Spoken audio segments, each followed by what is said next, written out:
di zona kuning sudah diberikan oleh pemerintah pusat.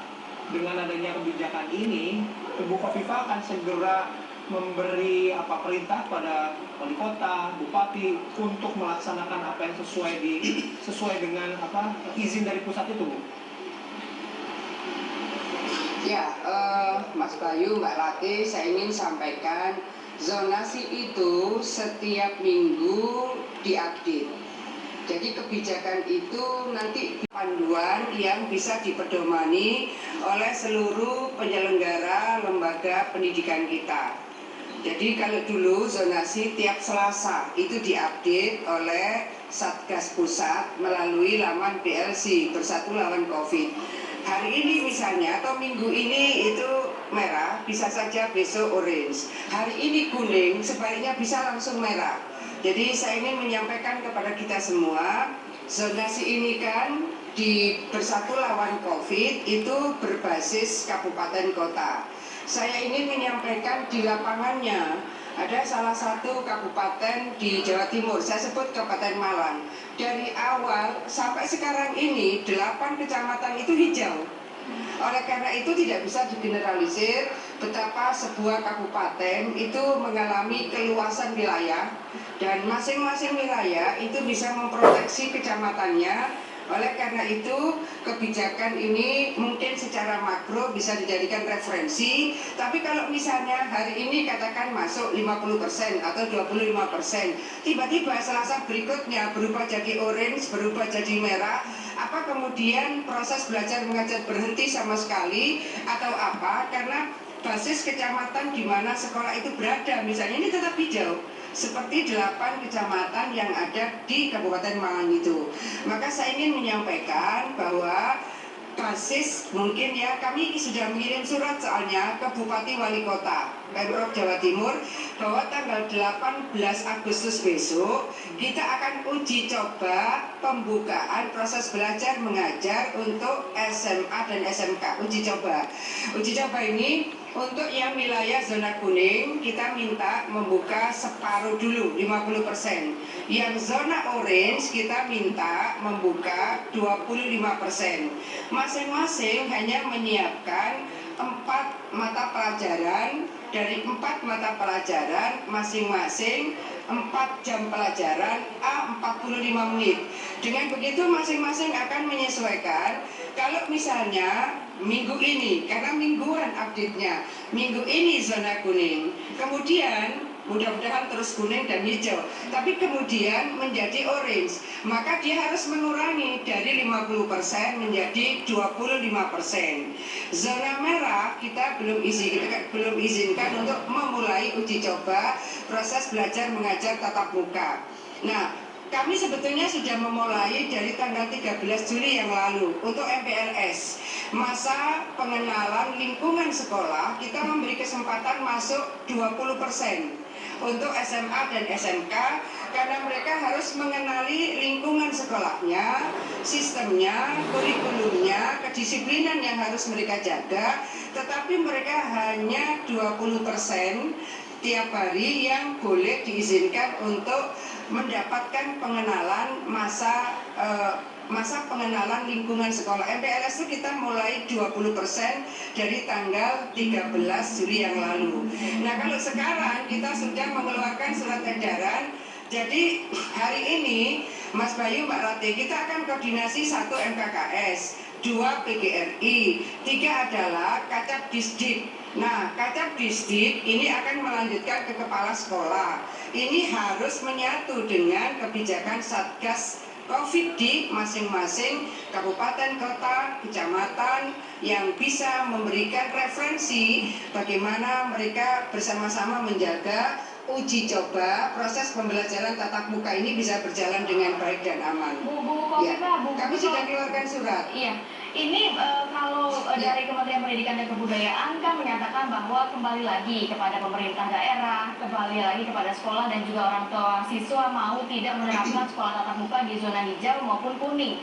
Kemudian dari Pemprov Jawa Timur sendiri langkah apa yang diambil melihat banyak sekali sekolah yang juga dalam arti belum mampu menerapkan protokol kesehatan baik dari sisi pendanaan, baik dari sisi mungkin kebiasaan.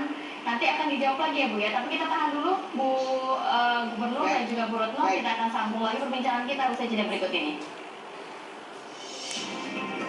Kembali langsung kita berbincang dengan narasumber, ada Ibu Kofifa dan juga Ibu Retno. Saya ke Bu Gubernur dulu Bu, menyambung pertanyaan yang tadi, bagaimana memastikan agar memang sekolah-sekolah ini benar-benar menerapkan protokol kesehatan, karena tidak semua sekolah memiliki dana, kemudian juga zonasi ini kan berubah-ubah, tadi Ibu juga mengatakan tidak ada jaminan begitu nantinya.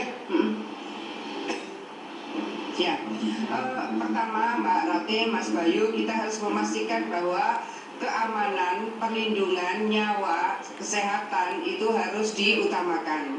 Tapi saya ingin menyampaikan baru Jumat kemarin kami bersama Pak Mendagri meluncurkan 26 juta masker bagi warga Jawa Timur. Ini bukan kita mulai dari bulan Maret, April, Mei, tidak. Start kemarin tanggal 7 Agustus kita meluncurkan 26 juta masker. Harapannya adalah masyarakat terdorong, termotivasi untuk menggunakan dengan cara yang benar. Belum tentu mereka tidak punya. Di pasar misalnya, Bu, mana maskernya gitu. Kita kasih, ada, dia ambil lagi, di laci ada maskernya misalnya. Tapi mungkin ada yang belum sempat mencuci dan seterusnya. Maka kita sudah harus menyampaikan, di rumah ada berapa orang? 5, ya kita kasih 5 masker. Misalnya, gerakan ini harus masif, relawan cukup banyak yang terlibat. Pesantren sudah mulai terkoordinasikan. Sekolah ini sudah mulai ketika MPLS. Tapi memang sekarang harus didetailkan sebaran dari sekolah-sekolah, terutama SMA-SMK yang dalam koordinasi Pemprov. Saya ingin menyampaikan bahwa untuk disinfektan, sebetulnya lengkap dengan sprayernya kita menyiapkan di Pemprov. Kemudian untuk masker kita masih menyiapkan 4,5 juta yang sekarang ini kita siap mendistribusikan. Oleh karena itu kebersamaan para Kacabdis, Kacabdisdik, kemudian MKKS, kemudian PGRI, kemudian pengelola sekolah ini harus bersama-sama untuk melakukan pendampingan. Mbak Rate, Mas Bayu, mungkin saya ingin agak sedikit out of context, keluar konteksnya begini. Ada satu, ini untuk keamanan perlindungan kita semua. Ada satu kabupaten di Jawa Timur ini sebetulnya sudah kuning, tiba-tiba jadi merah. Sang bupati tanya, kenapa ini merah? Rupanya ada kiriman 15 pasien dari satu daerah lain. Jadi ini pun saya pernah mengkomunikasikan dengan Pak Kepala BNPB, Pak Doni, bahwa zonasi berdasarkan dengan peta terkonfirmasi terakhir itu sebetulnya tidak sepenuhnya merepresentasikan kondisi real. Karena apa? Tiba-tiba dia dapat kiriman, maaf dalam tanda petik, 15 pasien yang kemudian saya tanya, kenapa? Lah ya Bu, ini loh KTP-nya daerah ini, rumahnya daerah ini, bayar pajaknya daerah ini, loh kenapa dikirim ke panjenengan? Saya bilang, iya Bu, karena tempat tanggal lahir itu tercatat di daerah kami. Itu kan artinya tidak ada kaitan dengan warna yang berubah di satu kabupaten, karena tracingnya itu di daerah pengirim. Nah, ada PR seperti itu yang mungkin para orang tua supaya juga bisa melihat suasana lebih realistik bahwa zonasi itu ada hal-hal yang ternyata tidak sepenuhnya menggambarkan kondisi real di masing-masing kabupaten kota. Tapi kami terus melakukan pendampingan supaya nanti upaya uji coba pembukaan proses belajar mengajar tatap muka ini bisa terkawal. Tentu KPAI, seluruh IDAI, kami kan SMA SMK, kita ingin bahwa ada proses yang bisa berseiring pada pandemi COVID ini. Namanya zonasi tidak menjadi persoalan utama karena sifatnya sangat dinamis. Oke, saya tolong gitu, ada 2 shift gitu. Dinamis. Bu Retno, mungkin ada catatan tersendiri untuk wilayah Jawa Timur. Ya, untuk Jawa Timur kami memang belum datang ya ke lokasi untuk melakukan pengawasan langsung. Tetapi kami sudah melakukan pengecekan terkait dengan data kuesioner yang memang disampaikan oleh Kementerian Pendidikan dan Kebudayaan. Karena di situ ada data sekolah-sekolah. Mungkin nanti setelah di Jawa Barat dan Banten kita juga akan ke Jawa Timur. Nah, terkait itu kami KPAI mengapresiasi Ibu Gubernur ya terkait dengan tadi misalnya peran Pemda ya. Ini luar biasa ketika Pemda juga mendukung dalam arti tadi ya jutaan masker dan lain-lain. Ini memang harus diarahkan juga ke sekolah karena saya sepakat bahwa zona ini tidak menggambarkan sebenarnya, tapi sebenarnya penentuan zona itu resiko itu sebenarnya adalah transmisi lokal dalam arti adalah jumlah pengetesan. Jadi sesungguhnya pengetesan itu harusnya kalau ada satu terinfeksi maka harus ada 30 kali atau 30 orang lainnya dites. Jadi pengetesannya harus 30 kali lipat. Nah, untuk seluruh Indonesia yang memenuhi 30 kali lipat dari setiap kasus yang terjadi kemudian dites 30 kali itu hanya DKI Jakarta.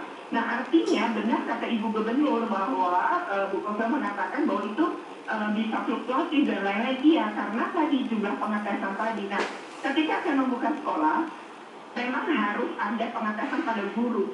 Jadi guru ini harus dites bahkan PCR menurut kami. Kemudian yang kedua harus secara acak melakukan juga kepada siswa. Ini dalam upaya melindungi karena Tegal, zona hijau, anaknya udah sekolah, ternyata anaknya tertular dari tamu yang datang dari Jakarta. Nah artinya dia akhirnya kena tertular juga dan sempat sekolah selama 1 minggu. Nah begitu pun guru yang kemudian di Pariaman misalnya.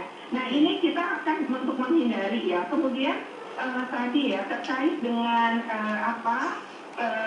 gugus tugas, saya berharap Ibu Gubernur juga meminta sekolah-sekolah membuat tim gugus tugas di level sekolah. Jadi tadi Pak UU mengatakan mungkin pas nggak ada, bukan nggak ada tapi belum dibentuk. Karena kami berharap ini ada. Kenapa ada? Karena persiapan ini membutuhkan orang-orang dalam tim di dalam sekolah. Jadi kepala sekolah akan membentuk tim yang akan menyiapkan semua infrastruktur. Jadi kalau pemerintah sudah membuka zona kuning, maka ini kan sebenarnya cukup bahaya untuk anak-anak. Tadi saya sepakat dengan Bu Kofifa mengatakan yang utama adalah kesehatan. Betul. Jadi ini hak sehat, hak hidup pertama, hak sehat kedua, baru hak pendidikan.